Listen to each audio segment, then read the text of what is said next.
এটা একটা $1 billion super yacht, আর এটা একটা পুরো শহরকে জলের উপরে ধরে রাখার জন্য যথেষ্ট বড়। মানুষ কি করে এটা বানাতে পারে? এবং এখন আমি লিবার্টি থেকে 3 গুণ বড়। কি বলছো তুমি? তোমরা ফ্যাথম দিয়ে মাপতে পারবে না এই জাহাজটা আসলে কত বড়।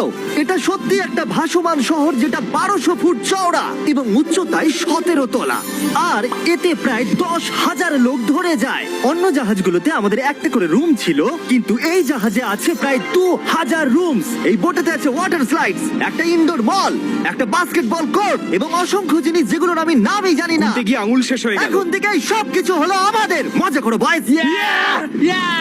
বলছি ওটা ওদিকে। চলো দেখি ওরা কি করছে। ও, এটা তো ওয়াটার স্লাইড। এখানে তো পুরো একটা ওয়াটার পার্ক রয়েছে। আমি রুলস ভাঙতে চলেছি। আমরা দৌড়চ্ছি। ক্ষমা করো লাইফ গার্ড, এই এইটা- ওয়াটার পার্কে তো লিটারালি লাইভ মিউজিক বাজাচ্ছে। দারুণ ব্যাপার। এখানে একটা এন্টায়ার স্পোর্টস ফ্লোর আছে যেখানে তুমি যা চাইবে তাই পাবে। Mini golf. চলো যাওয়া যাক। আমরা একটা শিপের মধ্যে মিনি গলফ খেলছি। তুমি আটকে দিলে।